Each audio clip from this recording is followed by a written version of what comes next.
once again in this session. And the last session we were looking into the string manipulation. The string manipulation, we created a separate folder to understand this concept and created a string manipulation class where we looked into different methods that a string provides. We discussed that string is in basically class inside C#, and that class have many methods. Okay, so one of those method was like if we need to get the index of any character, then we can do that. And also like if we need to trim, if we need to eliminate the space from boundaries, then we can use the trim method. And if we need to like replace something in between any string, then we can use the replace method, like the replace, trim, lowercase, uppercase, and index of all these things we have already looked into. And today we'll understand little more concept about the string manipulation only. Okay, so let's come over here and like we can create new class, whatever. Let's look over here. So let me explain the contains method in a string. What is contains and what it does do. Just like equals, we have contains over here. So for an example, I have a string called s1 is equal to let us say your user ID is, let us say, Ankit123. It's my user ID. Somewhere is mentioned. Maybe we have get it through some page, or this is mentioned inside any Excel sheet. So we'll fetch that and we have stored inside the string. Okay. Now, for an example, if I need to print this, before printing, if I need to contains method, okay. So contains method is works like s1 dot contains. Contains methods is there, right? Inside the contains, we will provide the value that we need to compare with. Okay, so this is an entire string in which we want to verify that this all like this lengthy screen contains Ankit123 or not. This contains my ID, user ID or not. What is my user ID? So it's Ankit123. So contains will return bool kind of value, right? Either it will be false or true. So for an example, if this S1 string contains Ankit123, then it will return true. Otherwise, this will return false. Okay, so let's print this. We can verify that whether it's returning true or false. Okay. So let's give a separator. Okay. Let's execute this, whether we get true or false.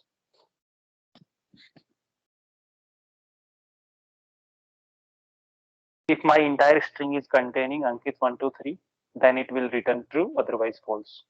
So we are expecting true over here, right? So we got true. Is that okay? Anyone want to say anything? Like, I hope. Okay. Fine. Now, so in Selenium, how we will use this? For an example, we were having some text, okay, and in which we would need to verify some in between text. Also, we can use in the Selenium in the real time. We can use some if conditions over there. If my particular string, just example s1, the same line of syntax would be there. If this contains, then my test case would be passed, otherwise it would fail, right? You can print it like it would be passed. Okay, else my test case would get fail. Right? Yeah, so this is how we will verify in Selenium. We will verify the contents. So if I'll use equals method or something else, then this would return the false, because equals, these are not equals.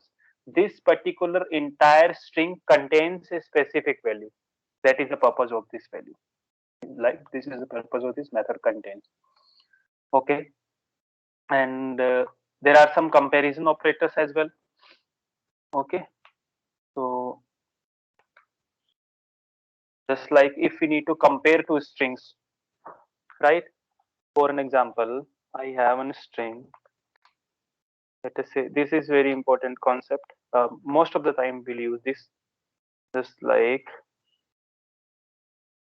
hello C sharp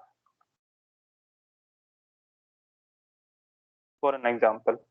And one more string we have. Let us say this is also hello C sharp.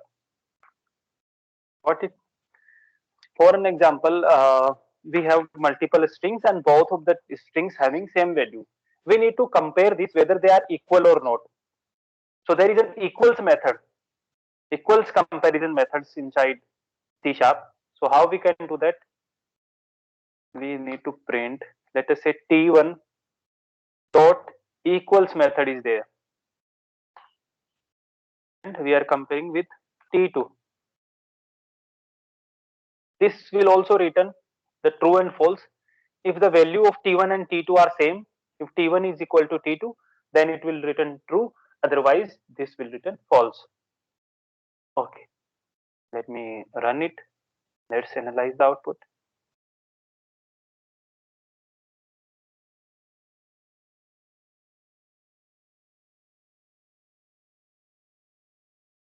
Okay, so we got true this time, right? From here we will get true. I hope this is the same line that we want to look into. Yeah, this is true. Pass, right? The pass from the above statement and the last statement is true. That means these are equals.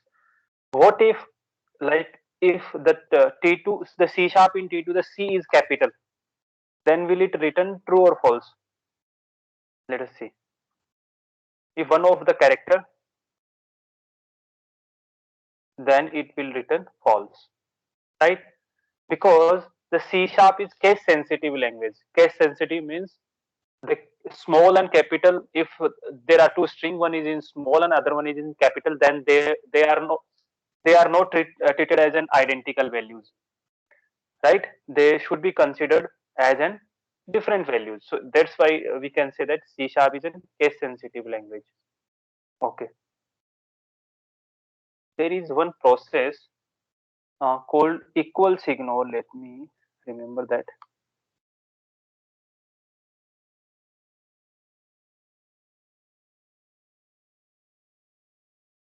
Let me find it out. Let's quickly.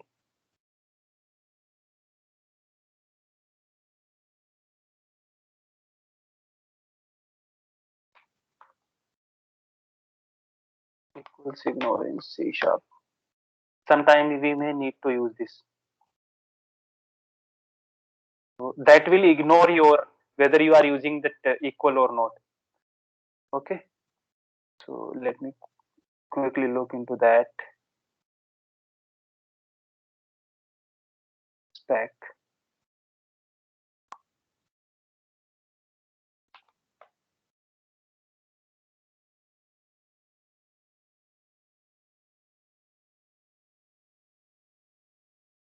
Yeah, sure. Just a second, guys. Bear with me.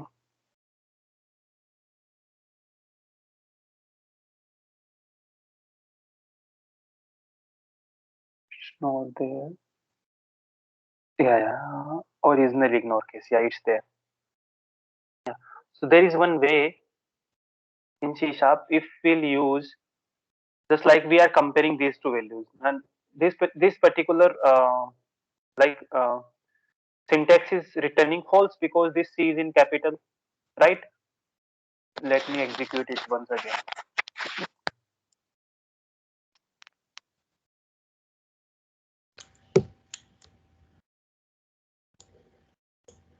So this is returning false. Why? Got it? Because this C is in capital, but in C sharp we have an process that is called a system comparison class. Let me check how we will use this. Uh, Let me check it how we'll use this. String equals value. Yeah, this value.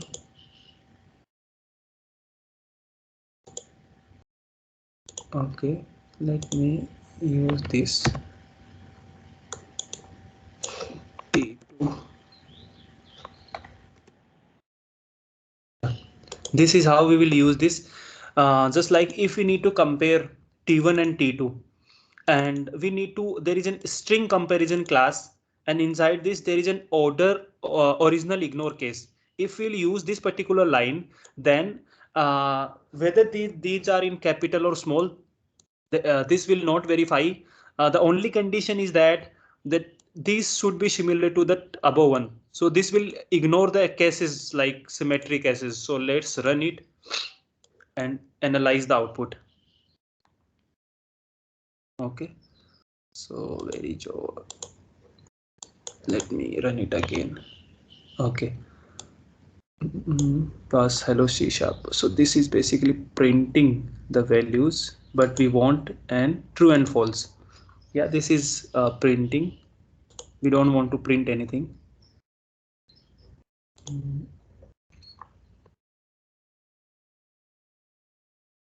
Because sometime we may encounter this.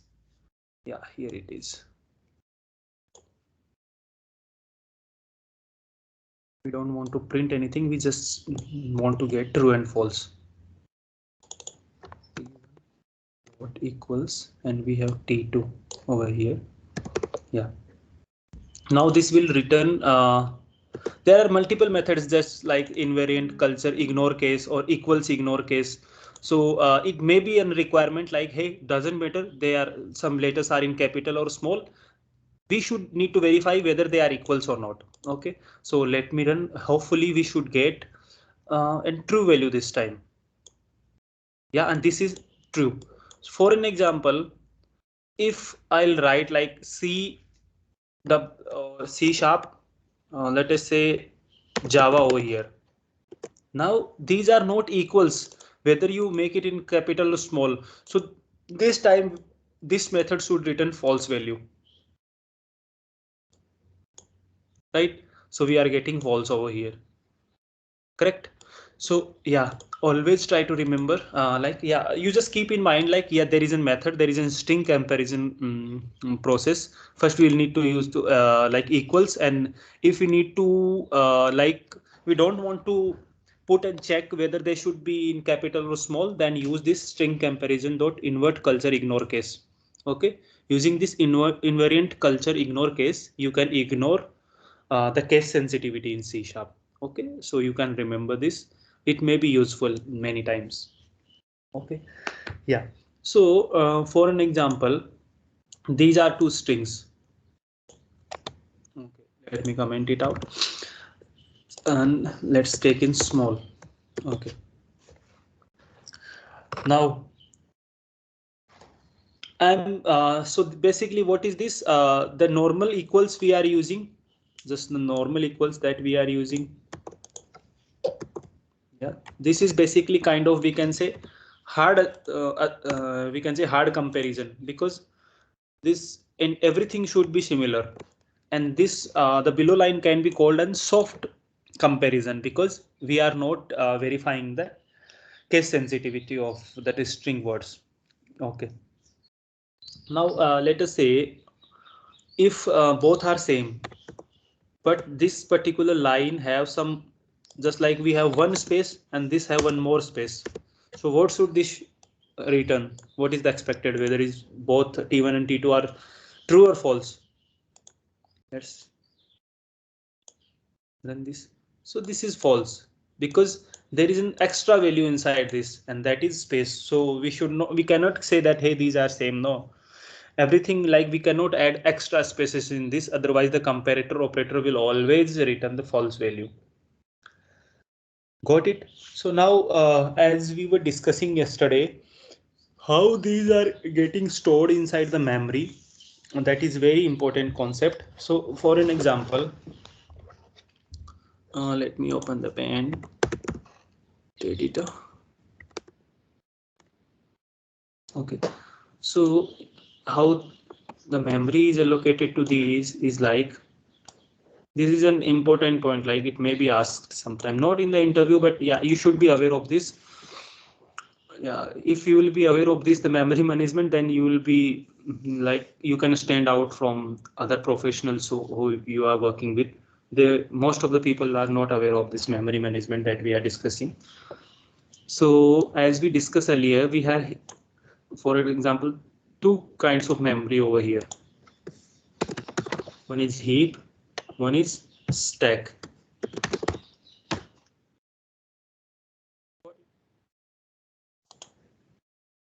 Let me close this. Okay. Let's close this as well. Yeah.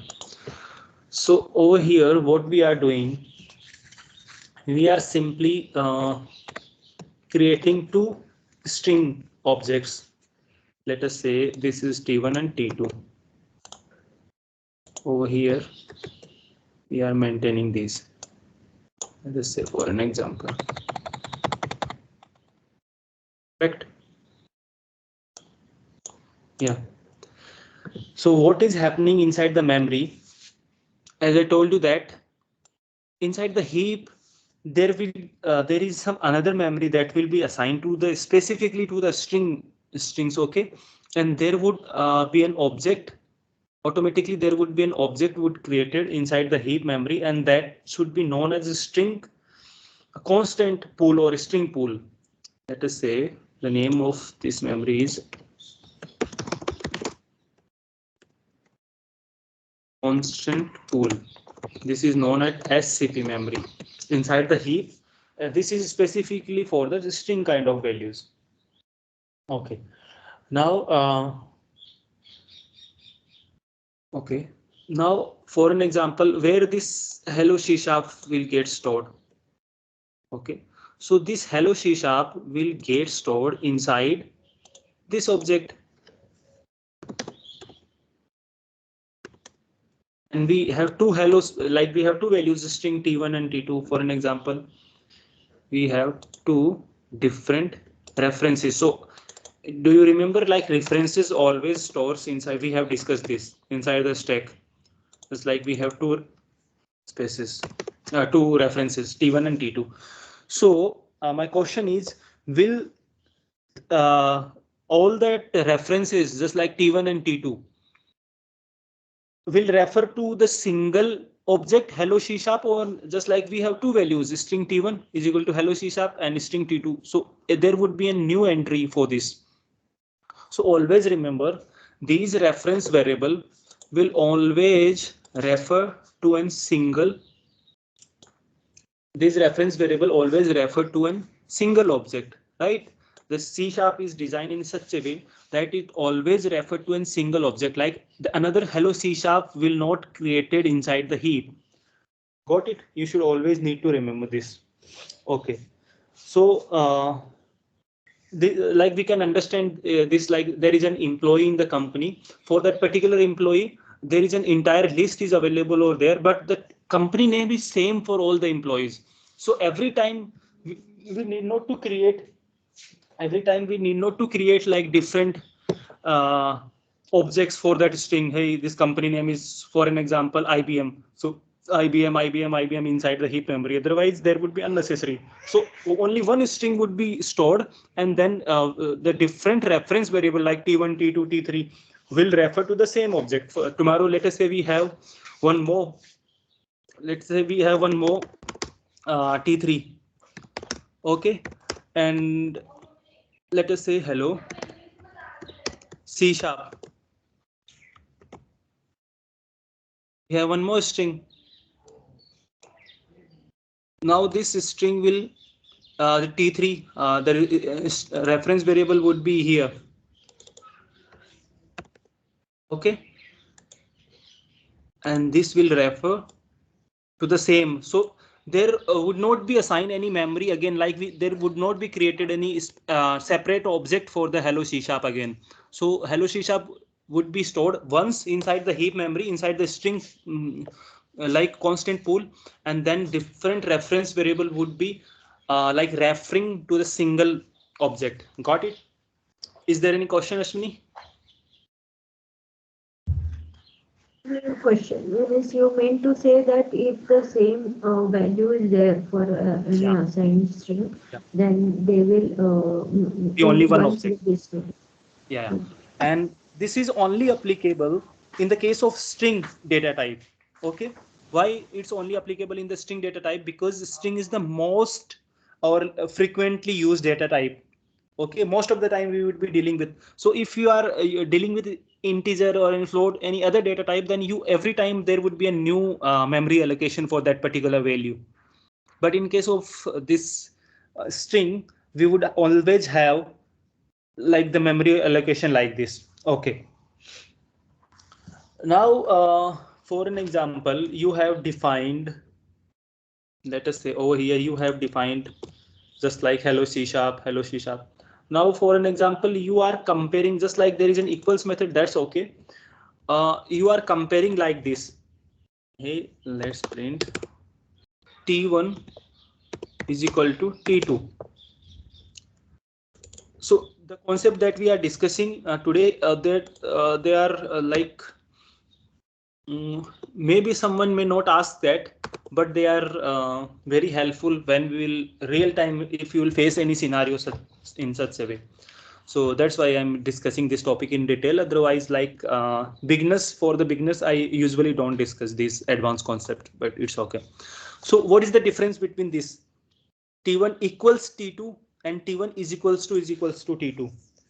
So over here, we are basically comparing the reference variables, right? Although the value of reference variables are same, just like C sharp, hello C sharp, both are same. So we'll get true over here. But basically, we are comparing the references. So references are available inside the stack memory. And always remember, we have discussed this, or every reference will have, and we'll say what we can say, every reference has their different memory address inside that stack memory. Okay, so over here what we are doing, we are comparing T1 with T2, right? So these are reference variable comparison, and the over here the comparison is directly between the values. Okay, so inside the memory, if we are using equals, then the hello C sharp is directly comparing with itself, so always return true. And if we are comparing the T1 is equals to T2, then T1 will go inside the heap inside the SCP and we'll check, hey, what is the value of this, and T2 will also refer to this, and then we'll get the true value. So let's put an separator and check whether in both of the cases we are getting true or not.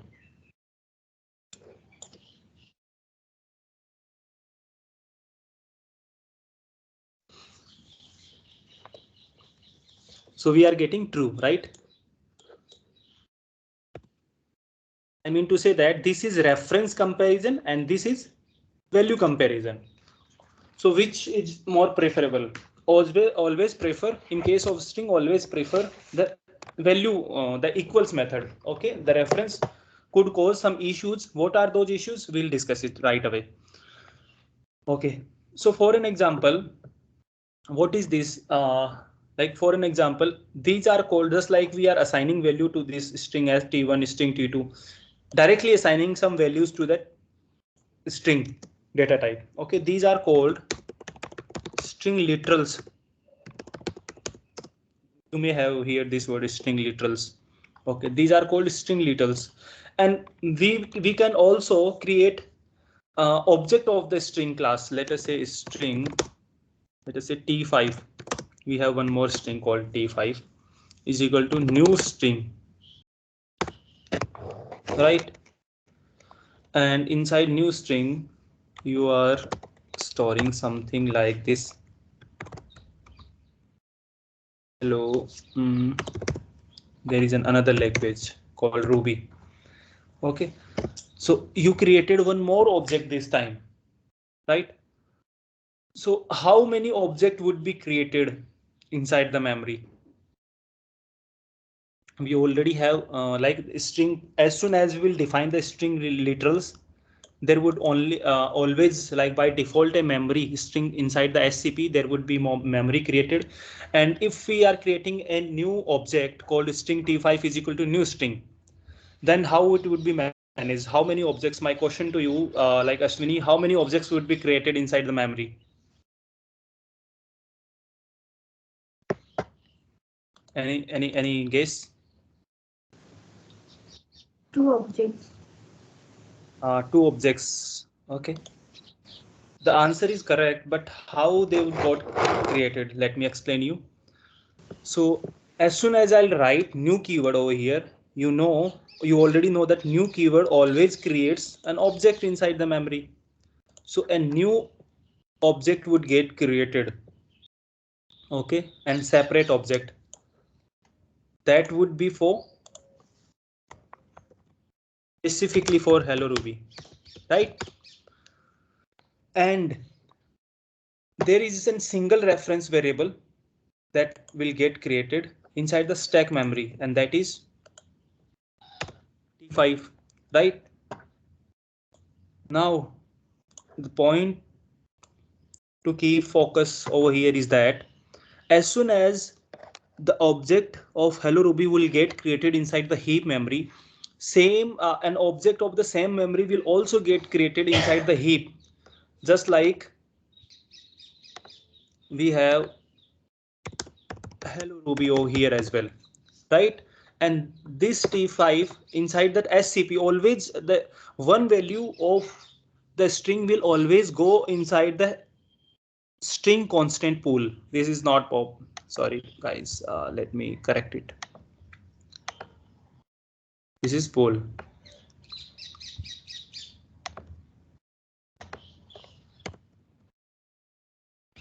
So this t5 will refer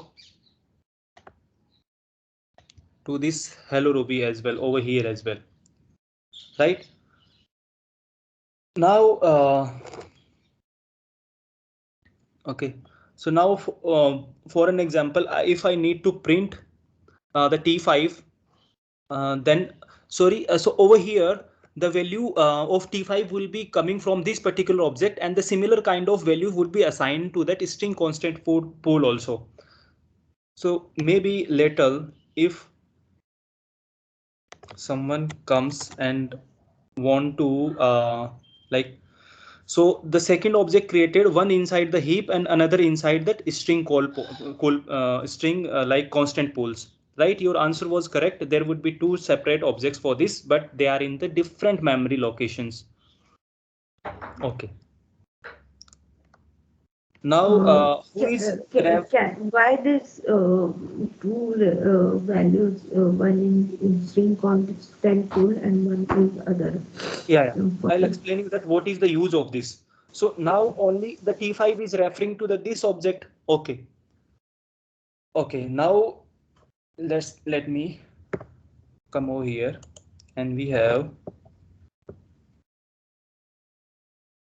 now the question is, who is referring the hello ruby right now inside the string constant pool? No one is referring, right? Because t5 is already referring the object that he had created. But tomorrow, let us say if someone comes and define, let us say string t6 is equals to, he has defined ruby. So again, my question is that how many object would get created this time? How many object would get created this time? I think this hello ruby is already present in the constant memory pool, so no object will be created. Exactly. So the object would created 0. Now you see why, what is the value of, what is the purpose of assigning that value inside the string pool, like constant pools? Because every time if we'll create some new constant going forward with the same name, then we need not to occupy some other spaces. We can that C# will only create a new reference variable inside the stack only, and that reference variable will directly refer to that already created objects inside that string constant pool, right? So because in most of the cases, when we are dealing in programming language, when we are dealing with this string data type, then it's very frequently used. Yeah, every time we have same name, just like multiple employees have same name. For an example, you are working with an IBM company and there are 50 Ankits in IBM company. So if they are designing their databases and doing some programming stuff, so if the value would not be assigned every time for every object, the value would not be assigned inside the string constant pool, then unnecessary we need to occupy we need to create object every time and we need to like specify the values. Okay, so that's why the C# have provided us an implementation like this. Always, as soon as you are going to define whether it's a string literals or with a new keyword, if you use new keyword, then of course a new object would get created inside the heap memory, but the same value would be assigned to the heap also, so that inside the string inside the sorry SCP string constant pool, always whether it's a new keyword or a string littles, all the values will get assigned, so that if tomorrow you are creating a new data type with the same values, then it should not be create and separate object. Got it? Right. So Yes. yeah. So let us say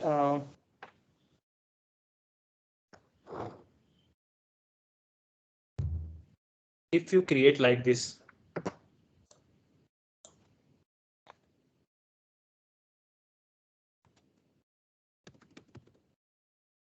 let us say T7, again you are creating,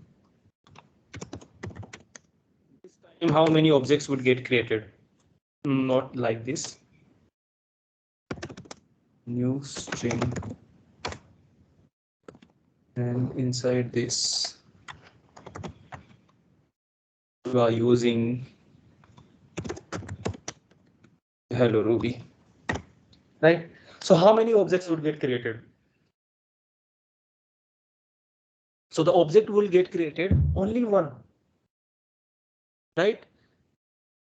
As soon as you will write new keyword, then for sure new keyword will always create the object. But this hello Ruby is already there inside the, this time this is already there inside that SCP through this. So only one object would get created. Are you with me or not? If we have created, Yes. yeah, if we have created T7 over here, and T7, the value of T7 is like same. So there would be a new object will get created with hello Ruby, right? And this will refer to this. And this is again will go inside the SCP to create one more object for hello Ruby, but hello Ruby is already there with the T5. They already have created. So this will skip, right? Now, let me see. Let me compare. We have T5.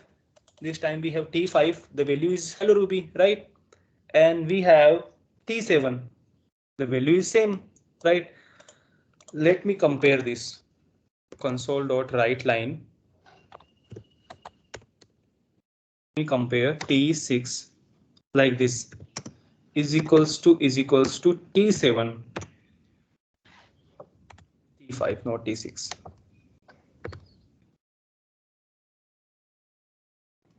Okay, so let me comment it. So I am comparing T5 with T7. Both are object of the string and having the same hello Ruby values. What should I expect? True or false?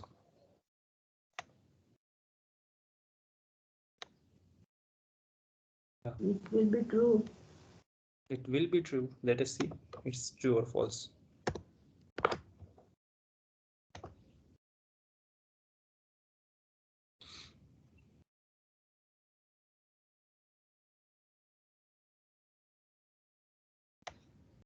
Okay, so we are getting the true values over here, right?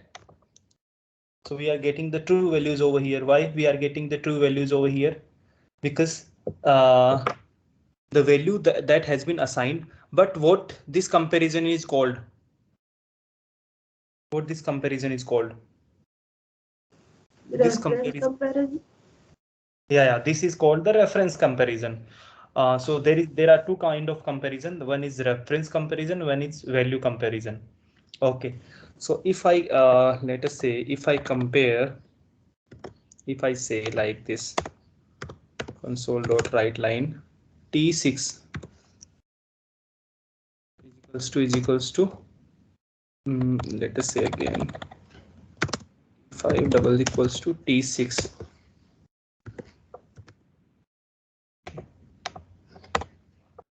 Yeah, let's run it.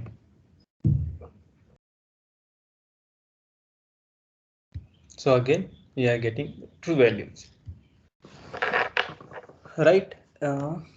Let me, this is not the string, can we use it like this? Yeah, you can use I'll explain you like the difference between small and also this is coming from the, there is no that like the visible difference. This is coming from the system class and the string small is coming from that. Yeah, this is also a part of system. So in C# you may use it like whether it's small string or capital string, but in some other programming language just like in Java you always you have to use this is in capital string, right? Okay, yeah. So now I hope you have got this. So always keep these things in mind. And yeah, this like you need not to create, you will never see defining the string like this with the new keyword. So don't prefer this. This was just to explain you the concept how these objects are getting created. Always try to use that string literals inside your code, and most of the time you will get that because this is easy to use and no need to create an object like this, and the value will also get stored in the globally, right? So always use string literals and avoid new keyword, otherwise it will unnecessarily create object inside the heap memory. Okay, so it's not recommended, always use string literals. Okay, now and also avoid this the reference comparison. If there is a case, always use equals method so that you can compare two different strings. Okay, so there is one more method available in C sharp. Sorry, not in C sharp, in C sharp string class, that is called split. Okay, so by its name you can understood that this will split the values. For an example, we have a string, let us say long or whatever is equal to, we have some values called just like C sharp underscore Java underscore show. This is showing some error. Okay, what is this saying? Okay,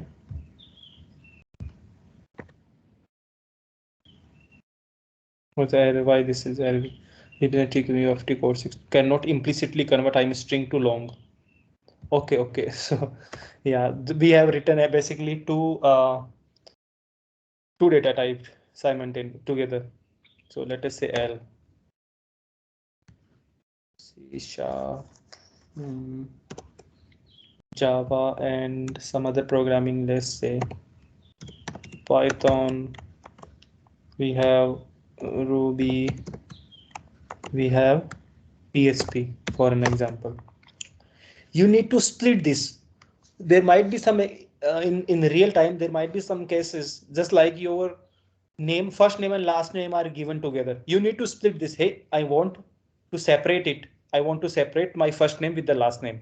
Similarly, there is a split method available. So how to do that? Let us say if I'll write L dot split. Okay, so if I'll write L dot split, then yeah, so you need to provide the character. This is overloaded method. There are different kind of values. You see 9 plus overloaded are there. So as soon as you will write the separator, an array this will return an array whose element contain the substring of this instance that are like the separator that we are going to define. Just like I need to separate it with this underscore. Okay, so what this will return? This will return an array, right? So how to store an array? Just like string type of array, just like I have string, and the value that is going to return is say L array, long array or whatever. So I need to this is showing error because we need to canon replace it to convert string to a string, right? This is the array type of value this is going to return. Yeah, so we need to store it like this, array of string. Now I can now I can separate out all the values. How I'll do that? Let us say for an example, print if I'll type like L dot L array 0th index, then this should return the C sharp to me. So how this is working internally,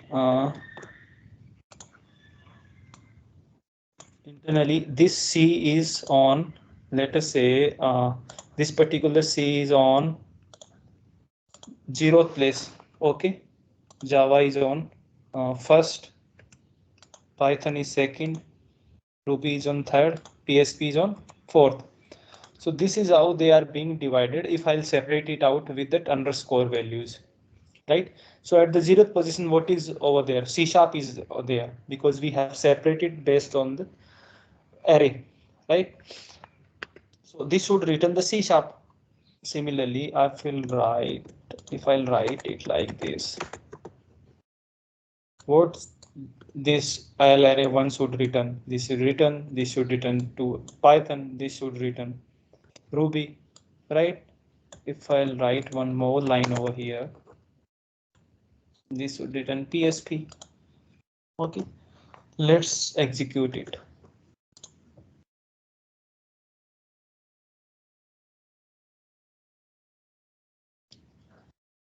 And check whether we are getting the correct values or not. Yeah, so we are C sharp, Java, Python, Ruby. We have separate out all the values, right? Why? How we did that? We use a split method. So we splitted the entire string based upon the underscore that we are using. Similarly, we can split like anything. So let us say if I am using the 5 over here instead of 4 index. So is the 5 index is available over here? No.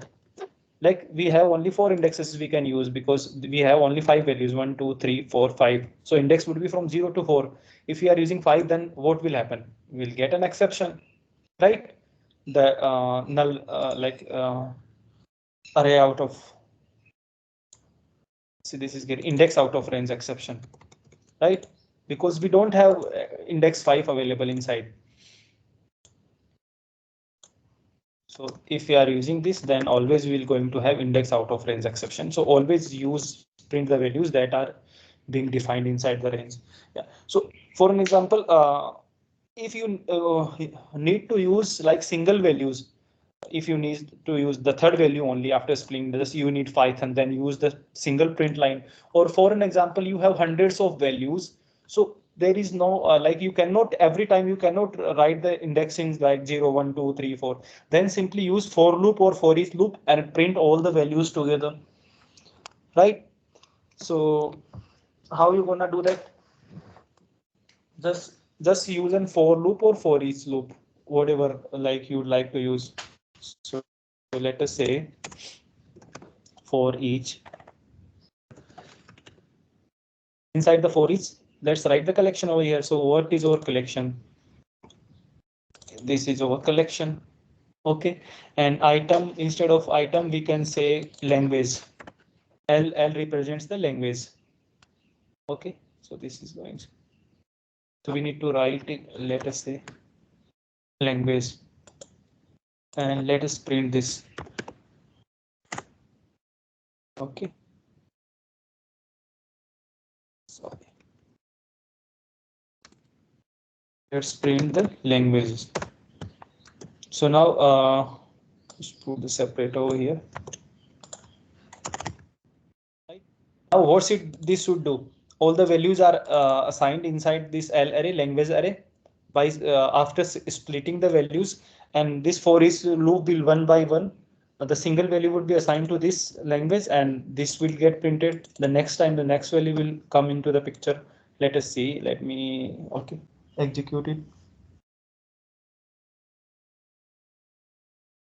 Yeah, so we got this time using the these are using the printed statements and using the for each loop, right? C Sharp, Java, Ruby, Python, PHP.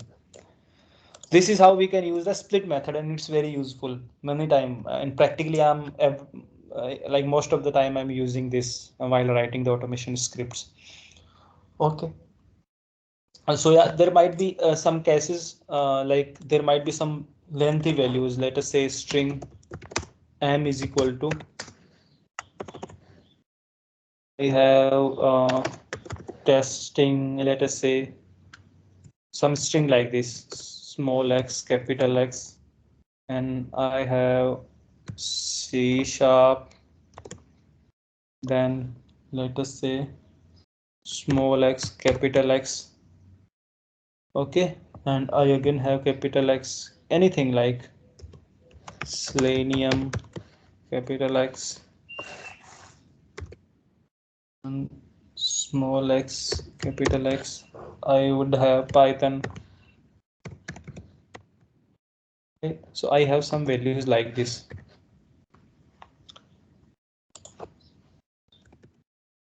Testing, small x, capital S, C sharp, Selenium, Python. If I need to split this based on that small x and capital X, let us say this is some name.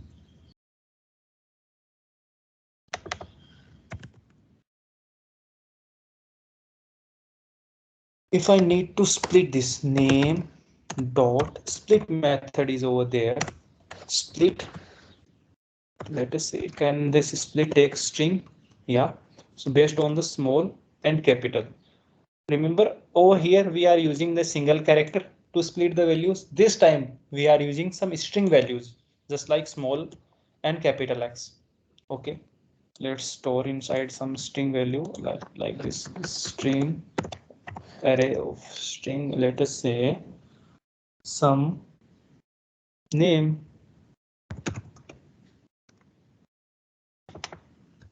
Okay, a dot split, we want some specific values, right? We are splitting this based on this. Okay, let's print the value of, let us say name index of 0. So what should we get? We should get testing, because that as soon as we are splitting something means that value will get removed. So small x and capital X will get removed and we should get the correct output. So this time we should get, what should be good should get, we should get that testing. Is it correct or not? Let's execute it.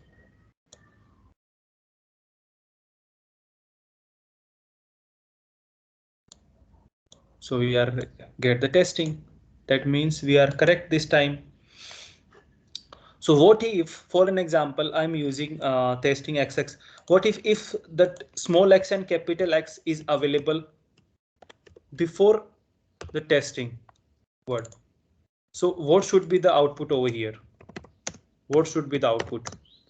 If I'm using initially also before the testing keyword, I'm using small x and capital X, and we are splitting this value based upon that. So what should we get? Either we should get testing or some null or zero or blank or white space. What should we get?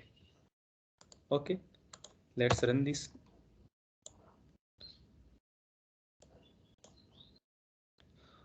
So over here, this time we didn't get anything, like neither 0 or neither we get null values, nothing we'll get. So this we basically will get a blank value over here. If you want to check that uh, like the length of this, what you get, if the length is 1 or like that, that means there is a space over there. But let us check the length. If that is 0, that means we are getting some blank values, right? So this is 0, right? So we are getting some blank values over there. What if, let me remove it like this. If I need to I need to print 0, then this will return nothing, right? This is going to return nothing. And 1, 2, 3, 4. So what should I get over here? Nothing. Over here I should get testing. Here I should get C#, right? I'm splitting the values. Here I should get X, because this is extra X over here. X Selenium X. This is at the end also there is an extra X, and now this will split based on the smallest X and capital X, and I should get Python over here. Is that correct or not? Let us execute it and analyze it by yourself.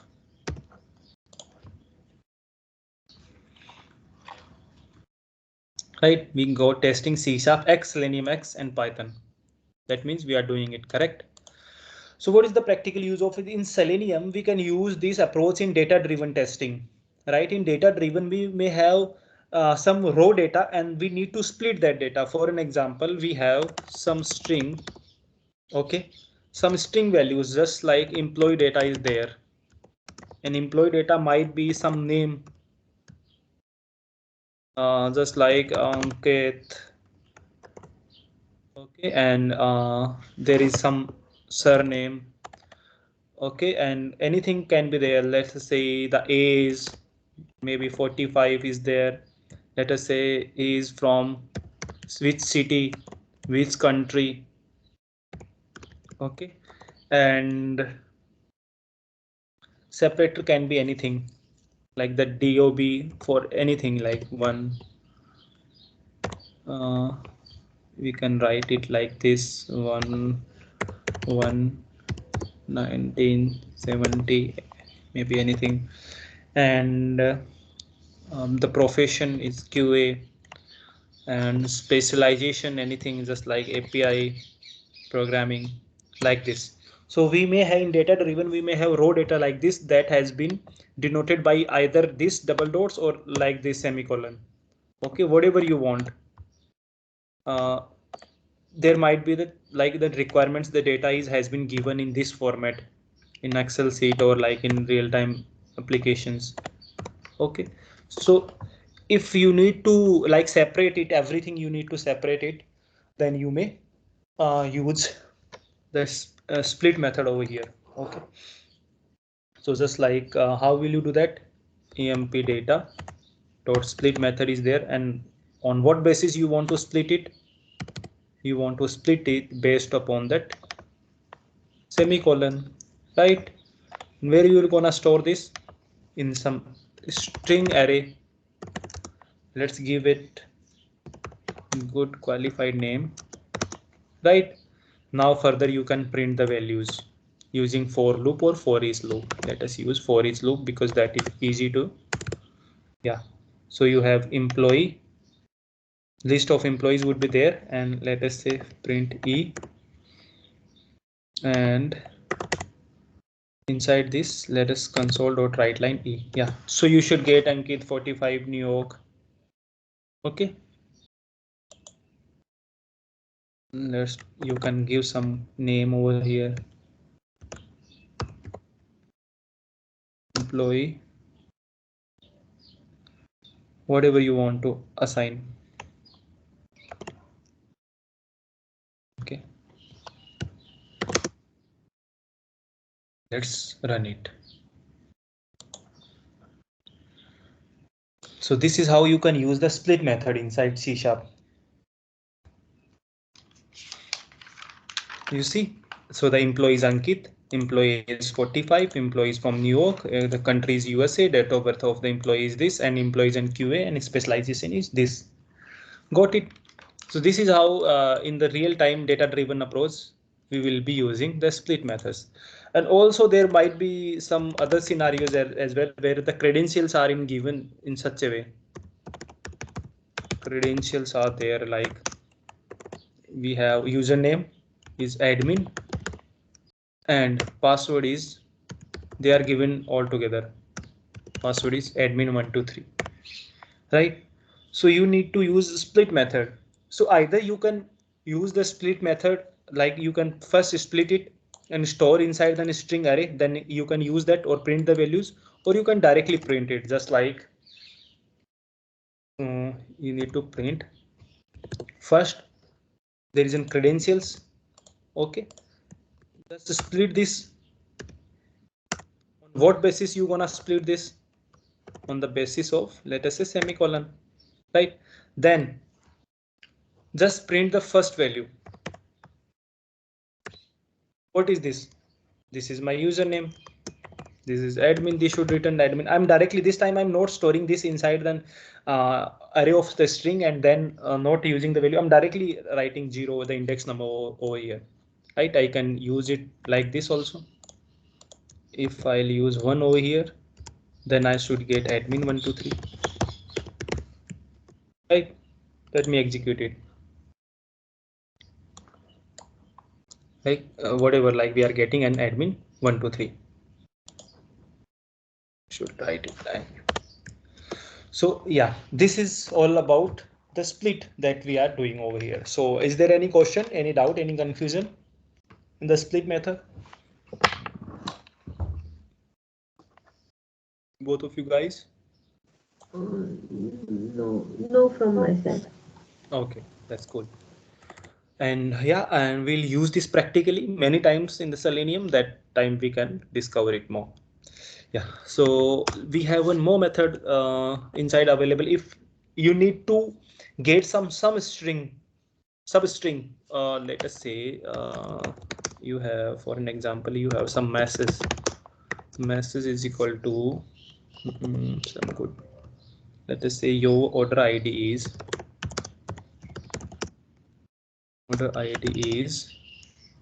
1 2 3 4 5, right? This is your order id. Maybe you have placed some order through the Flipkart and there is a message displayed called your order id is this, and now in automation testing you want to get this order id and use somewhere else. Okay, in some other test cases, first you need to place an order through your application just like Flipkart, and then in the some other test cases you need to use this value. So how you will like uh, get these values?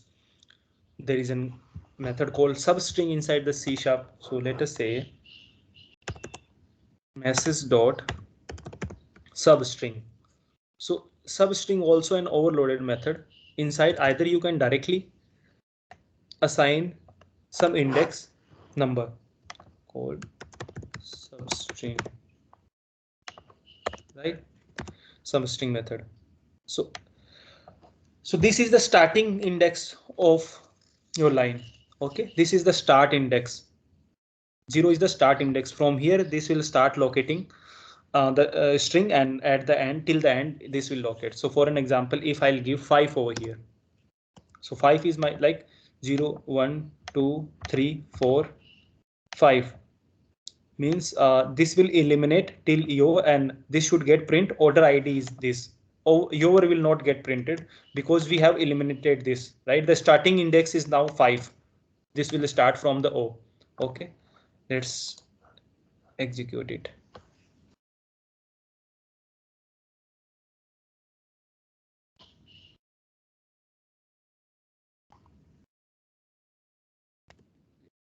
Okay, so did we get to be printed? No, we haven't used the print statement yet. So let's print this console.write line.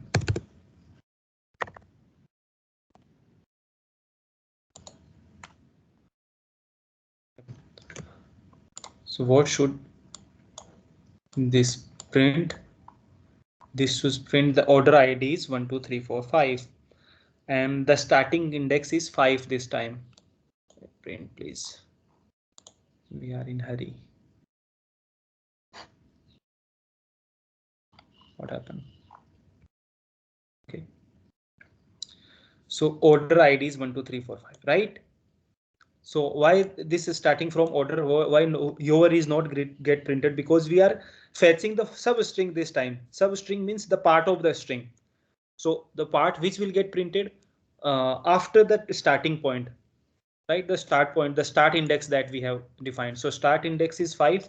So after this, every line will get printed. For an example, where it is 1 2 3 4 5, it's like 1 2 3 4 5 6 7 8 9 10 11 12 13 14 15 16 17. So if I'll write like this 17 over here and then print the values. So we got the 1 2 3 4 5. This time we got the correct substring, right? Yeah. And we can also define some range like starting and end. Just like for an example, if you don't want to print this 1 2 3 4 5 and you just want to print your order ID, this particular line of code, then you can give in starting index and end index. Just like console.writeLine, what is the start index? Is 0, and what is the end index? Just like for 5 6 7 8 9 10 11 12 13, or just like 4 5 6 7. Just for an example, you just give whatever, just like give 10. Okay, so we are getting some error, maybe some cannot be into string. Argument cannot convert integer to string. So this is in string value. Okay. Have we used message? No, we are writing it wrong. This is how you need to define it. Message dot substring. Yeah, this would be your correct syntax. We are directly printing this. Okay, message dot substring, and this substring like start index and the length till that what we want to print. So let us see what this is gonna print. Yeah. So we are printing this time your order, right? The starting index is 0 and the end index is 10. So we can get the in between values as well, right? So yeah, similarly, these are some hard coded values. As we discussed, we can make it like generic as well by using the index of method. Okay, so by using those values we can do that. So I think this is enough related to the string manipulation, and there are few more concepts in string manipulation that would be more like easy to understand for you when we use them in real time, just like string, what is string buffer and string builder. So once we will be running with that Selenium, then we'll cover a few more concepts, just like what is the string builder. That is an interview question as well, like what is the difference between string builder and string buffer. So we'll cover those things. Now for this string manipulation, for this session, these things are enough. Let me know guys if you have any question.